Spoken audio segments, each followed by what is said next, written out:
welcome to the B2B Growth Blueprint Podcast, where we talk with entrepreneurs, founders, and leaders at B2B services, tech, and SaaS companies to learn the systems and processes they've used to create success for their business.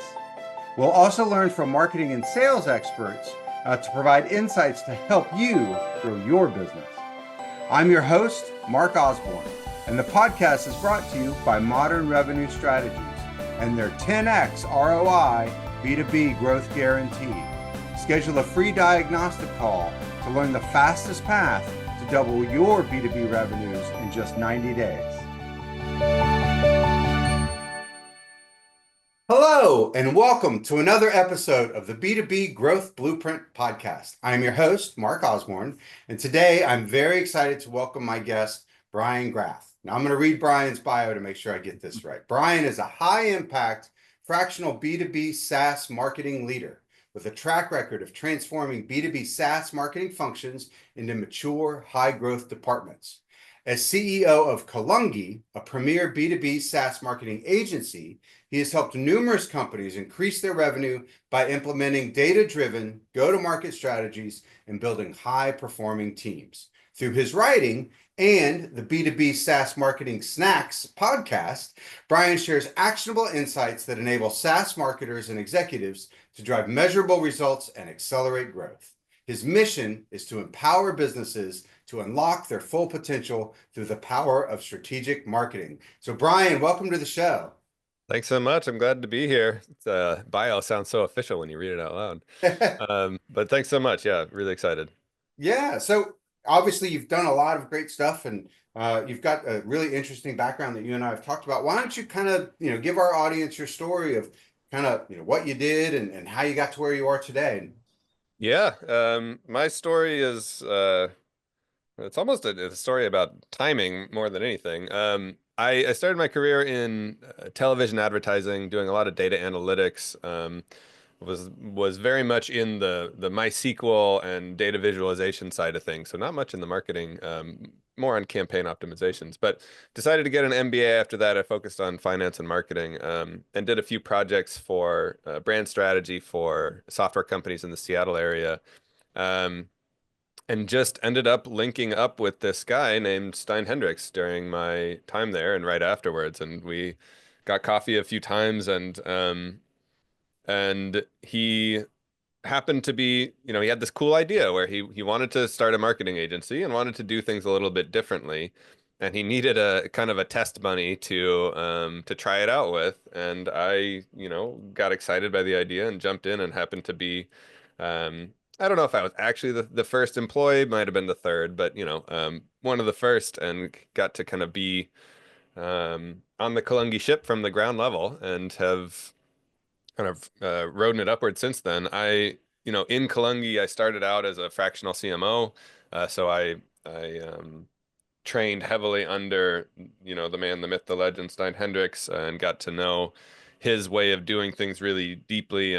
Since then, I've worked with over 20 B2B SaaS companies as a marketing leader. I built out the CMO function for Kalungi, and then, since then have taken the reins as the CEO. So that kind of brings us to today. I think a lot of what I do right now is taking a higher level look at marketing strategy for B2B SaaS companies, and applying it in the right way, right, with the right frameworks to make my team successful, but also to make our clients as successful as possible. So it's a fun job. Well, and Kalungi has, such a great reputation for really being able to serve as like an outsourced marketing function for companies, because they bring all of the best practices and all of the capabilities together. Whereas a lot of sort of agencies will kind of spend money, and maybe that money isn't super accountable. Whereas I know Kalungi's model is much more strategic in its approach, and really much more system-based, which is great for SaaS companies that are building those kind of closed loop systems and really repeatable models. I know one of those models that Kalungi has that I think is really interesting and somewhat different than what you might hear from an agency or from someone else's. Thinking about matching your go-to-market strategies with sort of your maturity level as a company. So, Hmm. as you think about companies that are just getting their first few customers or trying to ensure that they have product market fit versus companies that, have that, minimum viable product and now they're really trying to match that go to market and then that, sort of that go to market strategy so that they can really scale. Yeah. Things work at different stages, but oftentimes, you hear gurus or people just saying like, go out and do this tactic, go out and do this tactic. Talk Right. to us a little bit about that framework and how Yeah. that guides the strategies and tactics that companies do. Yeah, absolutely. So Kalungi, we we're an agency that implements kind of the methodology and the theory of T2D3, which is the book that our founder created. T2D3 stands for triple your revenue 2 years in a row and double it 3 years in a row. So basically, how can you set up a system that enables your company to achieve exponential growth? Right? And the And that theory, oh, comes please. from that comes from a pretty well proven model in Yeah. the B2B SaaS space where successful companies pretty consistently do that if they're doing it right, right? Right. And the rule or the goal with that is really to how can we get to, the rule of 40, right? Or even the rule of 50 now, of a profitable, scalable growth, right? Yeah. The the key is that a lot of companies, whether they're early on or they are just not experienced in marketing, think, hey, I've built my product, right? I've gotten a few sales in the door. I have funding maybe. It's time to grow. I'm going to turn on marketing, right? And Right. money's going to start pouring in the door and, it magically works from there. And of course, That's you and right. I know that that's not necessarily the case. Sometimes it works right that way, but often it does not. And so what we have figured out is that, there is a path for all companies to get to scalable growth, but you can't, we treat it like a base path, right? You can't skip stages. So first and foremost, of course, right, you need to hit minimum viable product. You need to be able to build a product that your market can appreciate, right, and that works and solves a particular problem. We almost like to say that you answer the question what it's for, right? But then from there, right, you need to be able to answer the question who it's for, like what target market actually benefits the most from your product. And often what's interesting is that that target market is different than the target market that you set out to build for, right? Which is always a fun process to go through. But once that basically is who it's for. So once you solve that, then you start to really experience product market fit, which is where the market, you almost think you can see that the inbound flywheel starts to turn on its own, right? Customers are paying, they're staying, and they're referring others. So then even without marketing, right, your business will grow. And marketing's job is really just to add momentum to that flywheel, right? Yep. And then, of course, from there, you can start to scale, right? At that point, you'll have demand generation channels that work. You'll have, you'll have campaigns that work, messaging that works, right? Multiple audiences probably that you've proven out. And then you can really start to say, I'm going to pour gas on what works, right? And start to scale and then start to diversify. And then from there, you can really start to focus on profitability and refining your CAC and your LTV to CAC ratio and everything like that. And so what we have found, not to be too long-winded about this, is that each stage actually requires a very different type of marketing, right? You can't apply to be extreme about it. You can't apply the marketing strategy for Amazon to a startup, right? It just doesn't Right. it doesn't work. And so there are many evolutions of a marketing team that are required to get you around that base path. And so that's what T2D3 preaches, but that's also what Kalungi really focuses on with a lot of our clients. Yeah, and I think that's so important to think about is not you've got a thing now, and then maybe your first pivot is who it's for, Hmm. as you described. But it's so often kind of overlooked that a lot of folks think, well, once we've got product market fit, that's it. Like we're That's right. ready to go. Like now Yeah. just pour all of the things on there, all the things Hmm. that everyone does, we should be trying out and doing. Yep. And then they wonder, well, why isn't it working for us? Hmm. And the reason is, and I love the concept of like go to market fit of, Right. you've got product market fit, but there are lots of ways to go to market Hmm. with a product that is fit to a market. And depending upon what your cost to serve is, and what your sort of margins are, you might have more sort of self product led growth functions that work well because you need to be more efficient, Mm-hmm. or you might have more kind of white glove sales led kind of operations that sort of lead to it because you've got larger contracts, and Yeah. mismatching those things can really sort of be a recipe for disaster. Yeah, absolutely. Right. Like the go-to-market motion that you use, right? Of course, it needs to apply really well to your customer acquisition cost, right? Because if it doesn't, you will grow at an unprofitable way, and that's just Yeah. not a spiral that you want to be a part of. Um, but also, right, you need to think about the product that you're delivering and where your customers sit, like where they make decisions, right? How they consume information, and to your point, right, the type of sales cycle that you're really being a part of, right? To Yeah. your point on those white glove enterprise deals, those take 6 months to a year plus. There's multiple stakeholders. You'll have to go through many hoops, right? And it requires a lot of expertise from the sales team. But from a marketing standpoint, right, that it requires a ton of credibility to be able to facilitate, right? And so, unless you're a really established product-led motion, right? It's a different set of priorities than say product-led, where you're trying to get high volume leads at a cheap rate, right? And getting as much reach basically as possible, and almost going more for virality than you are for, you know, really targeted, hyper custom campaigns and a go-to-market motion. Um, so it's really important to match that go-to-market strategy to the type of product that you're selling to the market, right? And to the type of onboarding that you have, right? And the type of Yeah. the product that your customers will experience. Yeah. Well, and to their expectations, Hmm. because they might have an expectation of, I don't want a salesperson to get involved in I'm going to go, try out this trial on myself and Yep. make a decision. Whereas Yep. if you're overlaying, a salesperson that's, trying to get in their business, that can be a mismatch and a waste of your resources, Hmm. because that's not actually the way that they want it. Yeah. So you hit on something really interesting there that I want to click in on, which is the idea of sort of like demand generation, demand creation, demand capture.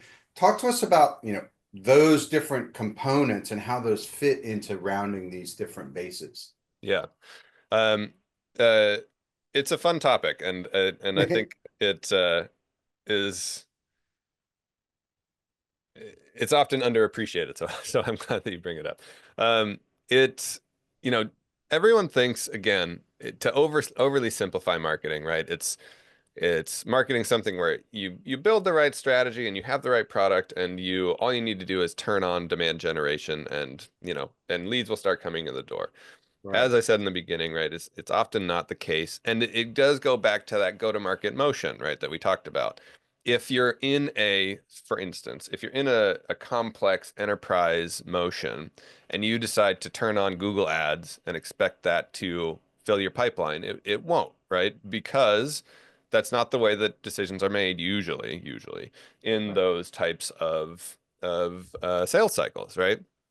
And so what we've kind of come up with, we didn't invent the concept, right? But we like to use it, is the difference between demand creation and demand capture, right? So when people think about marketing, they typically think about one uh, on either end of the extreme, right? So demand capture is basically how can we show up in the right places and capture demand that actually exists. So basically, people that are actively searching for instance, people who are actively searching for you or for your service on Google. You put a Google ad out, they click on the ad, that's demand capture.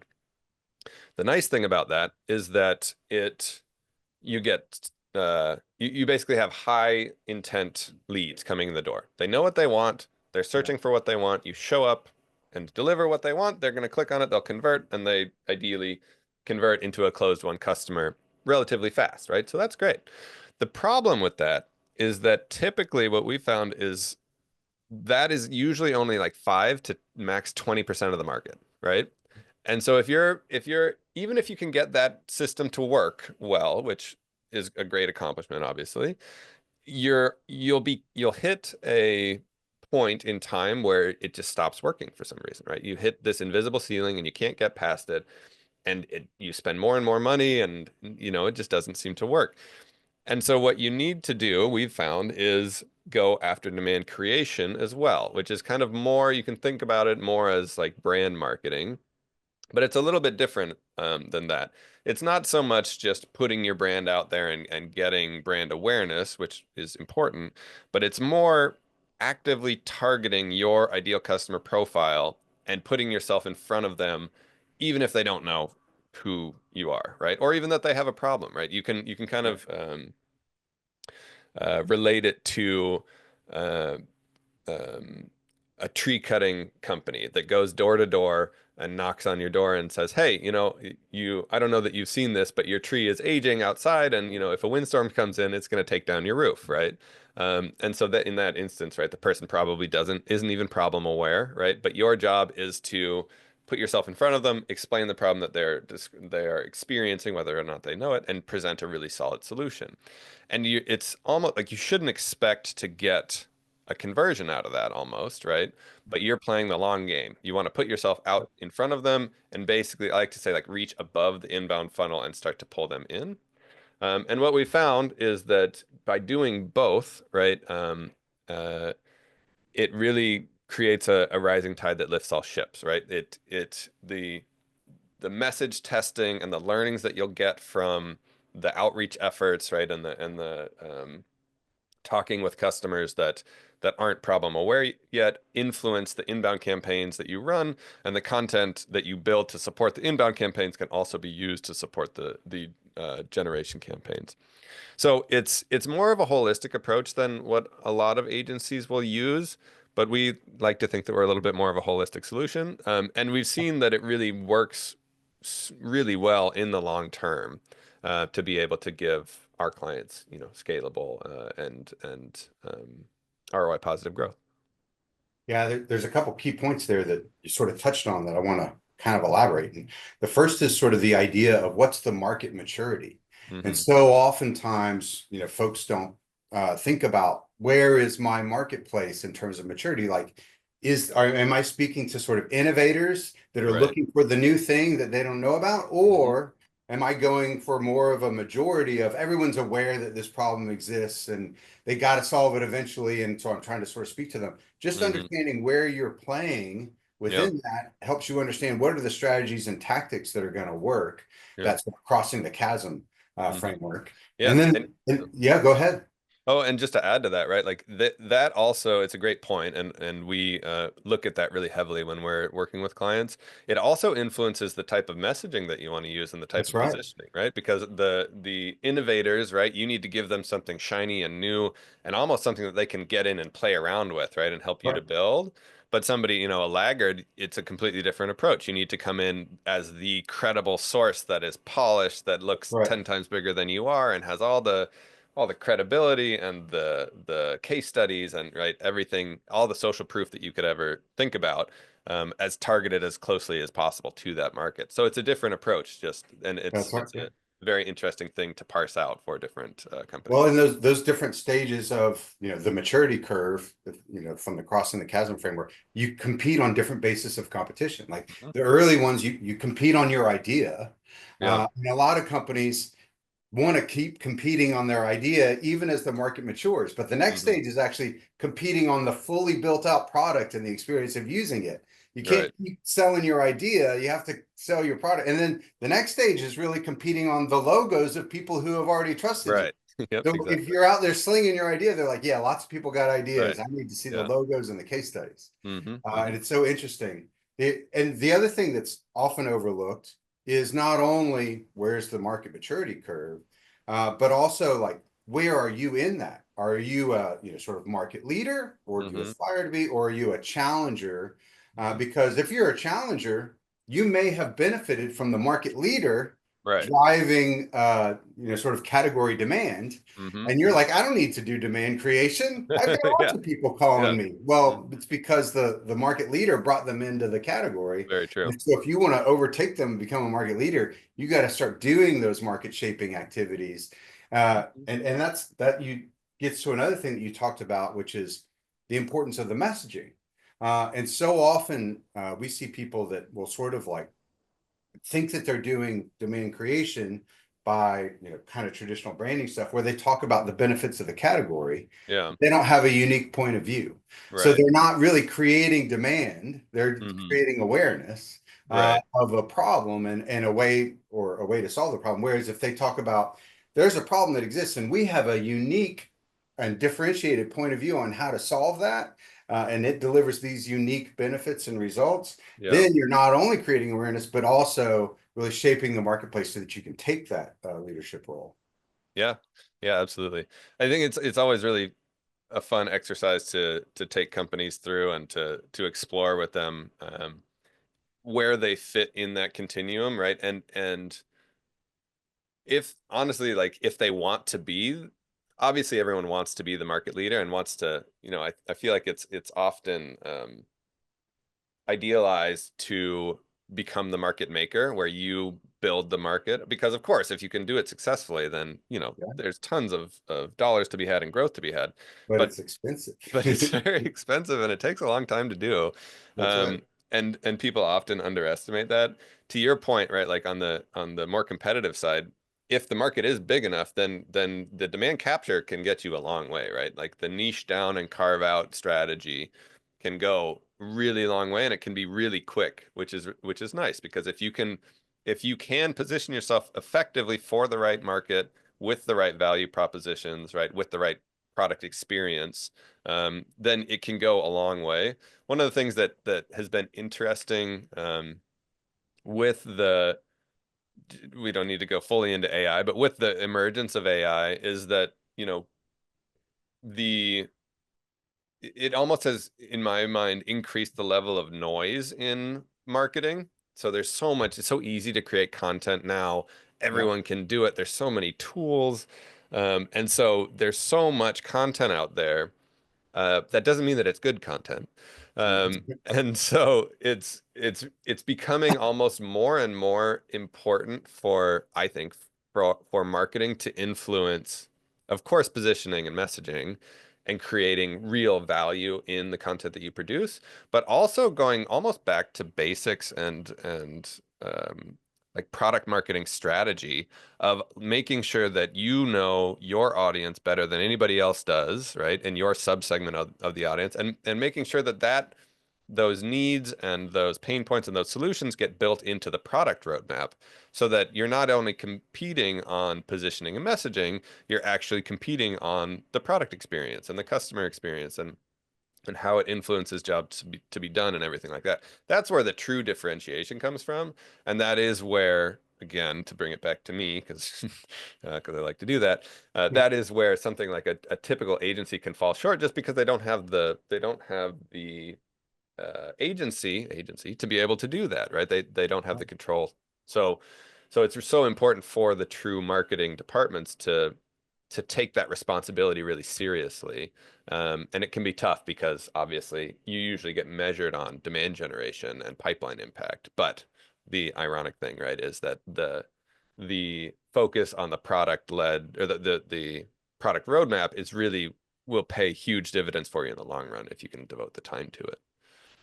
Well, and it's so interesting, and I think that sort of SaaS companies captured this opportunity in some ways differently than traditional kind of product companies, because the Hmm. the development roadmap for other traditional product companies is it's a little more kind of long-term, stable, Yep. not as Yep. agile, brittle, and that if you make any changes to it, everything downstream breaks. Whereas Hmm.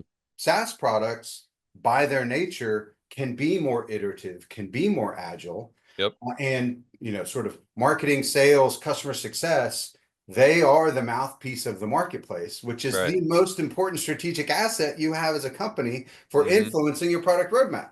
Yep. Uh, and SaaS companies that effectively harness that insight that comes from marketing, sales, and customer success, Hmm. and then incorporate that into iterations and prioritization on product development, are the ones that really dominate their category, because they ensure that the actual product and the functional experience of using the Right. product aligns with what the market not only wants today, Hmm. but where it wants to go in the future.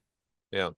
I I think that the companies that can be most successful, especially in B2B SaaS, are the ones that can get their marketing, their sales, their customer success, and their product teams to all sing from the same sheet, That's and right. all move in unison in the same direction, right? Because that it delivers, it does a lot of things, but it delivers such a consistent user experience, right?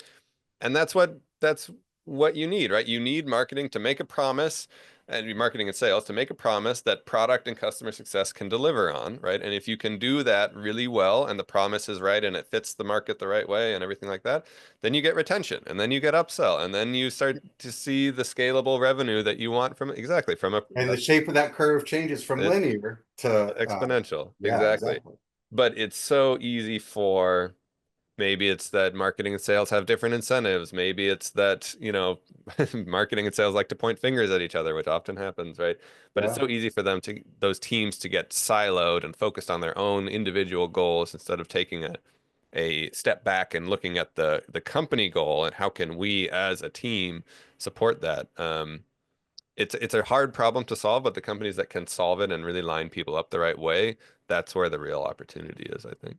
Yeah, it's also a little bit of a leftover from the kind of growth at all costs mindset when Hmm. there was free money that just came from new subscribers, not retention. They ignored that churn.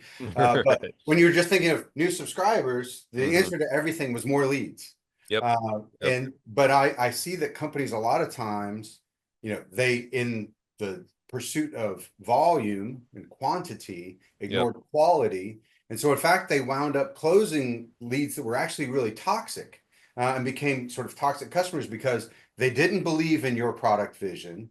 They didn't Hmm. want you to Hmm. take the product the way the rest of the market wanted. And so Yeah. they forced you to customize for them. So now you're putting resources to serve them instead of to serve where the market's going. Yeah. And then that winds up, sort of pulling you further behind your competition, so you can't keep pace. And Yeah. it's that ability to really sort of understand that there's a difference between a good lead and a bad lead, Hmm. instead of them being of equal quality. Yeah. It's also 100%, fully agree. It's also something where I feel like everyone thinks about marketing in the new customers piece of the business, right? Like Right. marketing is for generating and acquiring new customers, which it Acquisition. is Yeah. 100%, right? Well, not 100%, but but it is. But the thing that often gets missed, right? Like I'll often have conversations with prospects and with clients about they come in needing that new revenue push, right? But they usually aren't even thinking about marketing's impact on retention or upsell, right? That's right. Which, if you're building a SaaS company, that's where you want to focus. That's where you want to start, right? You want to, if you can lock in retention and upsell, marketing becomes very easy, right? Because you have a product that works, that fits, that solves the problem that people want to stay with, right? It's so easy to add gas to that.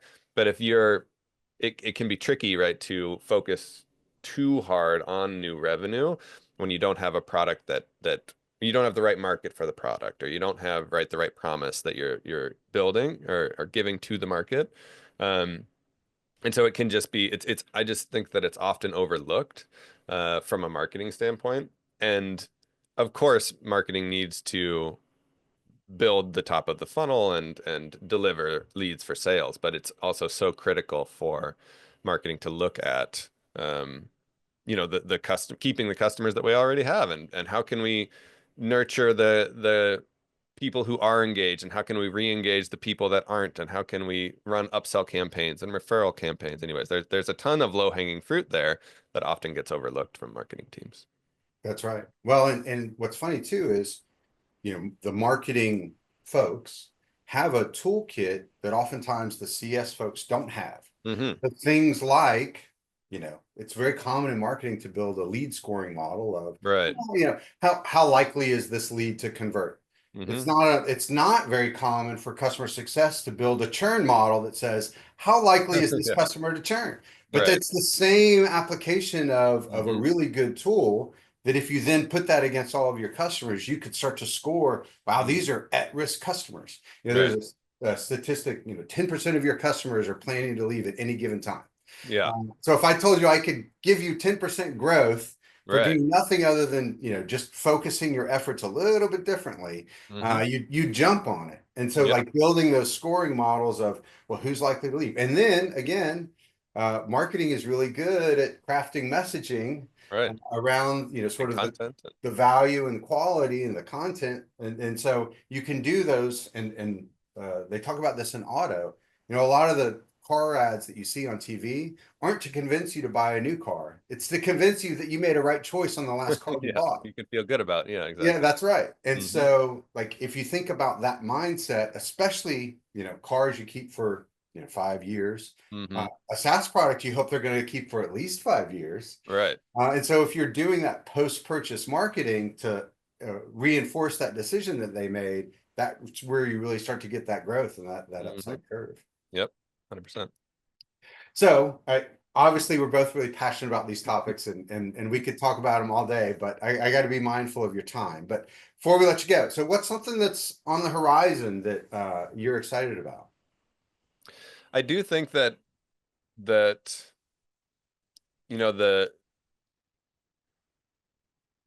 not to make everything about AI, but the application of AI in marketing and just what it unlocks for small marketing teams is huge, in my perspective. And, you know, Kalungi does a lot of work with, we'll work with companies, 20 plus million, but we do work with a lot of small marketer teams and just starting out, right?